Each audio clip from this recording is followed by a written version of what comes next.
Okay, I'm going to give us a little bit of a head start because it would be hard to figure out of context. So in this section of the piece, we're in D minor, and this is actually our 4 chord. Okay, so we're on a 4 chord for this whole bar. Now remember, there are going to be passing tones in here. This is not a chorale kind of thing.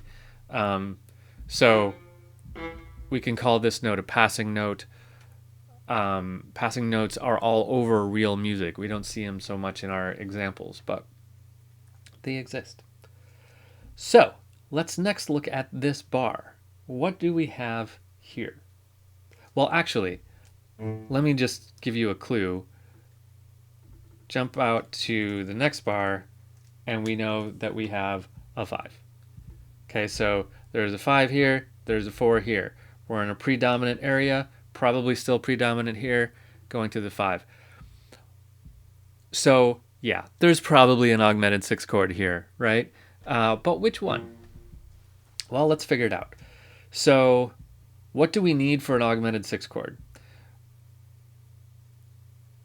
Our 5 is A, so if we kind of step backwards from that, we know that we're going to need, well, even regardless of that, if our key is D minor, we're going to need a flat 6 and a sharp 4. So our flat 6 is going to be B flat. Okay, so where do we have a B flat in this bar? It's right there. It's going through the whole bar. Okay, so this bar has a B flat going through all the notes. Okay, so check, we have our flat 6. Do we have a sharp 4? Our sharp 4 in the key of D is going to be, G is our 4, so G sharp. Yes. G sharp, going all the way through the whole bar right there. Great. Okay, so now we need that tonic somewhere, right? D. Do we have that anywhere?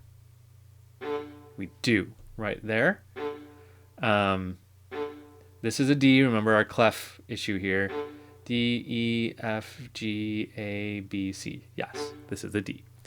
So this is a D, this is a D, and this is a D. Okay?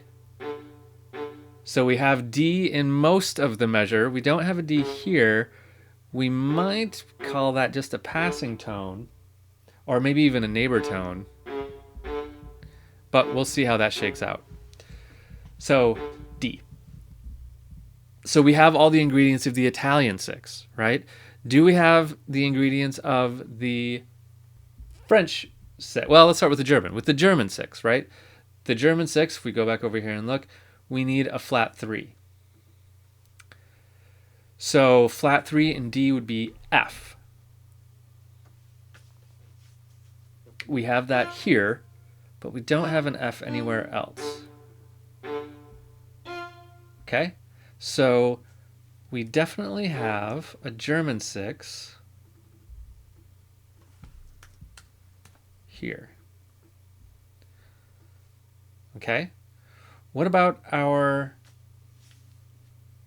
French? With our French, we don't want that F, but we want a 2, right? So in the key of D, that would be E, which we have right there. So actually, what's happening here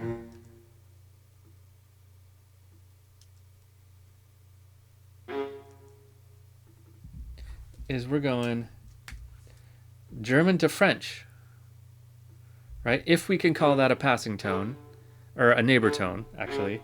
Let's call that a neighbor tone, because it is. Trust me. Then what happens on the last chord? Wouldn't it be cool if our Italian popped up there? Well, that actually does. Because check it out. Here was our 2 weird notes, and now we're just down to 1, right? So we have this 3, 2, 1. And that is doubled here. These are the same note, octave apart. And that gives us an Italian. So we actually step through all 3. I don't know what I just did to turn that gray again, but it still works. So this is why this is kind of a famous example, because we go 4, German, French, Italian, 5, right? And then here we get to 1.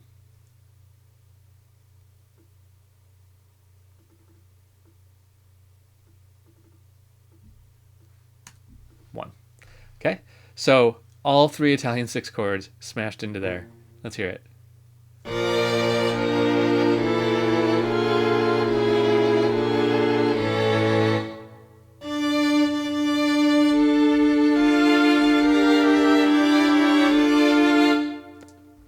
Neat, huh? Kind of a cool trick. It's kind of a dark sound, because it's kind of a lot of out of key stuff that's happening right there, but it really pushes us to that 5, right? You can feel all of this measure just really pushing hard with all of these G sharps up to A, and then this big B flat flopping down to A, really pushing us to 5.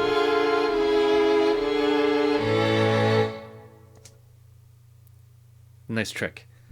Well done, Wolfgang.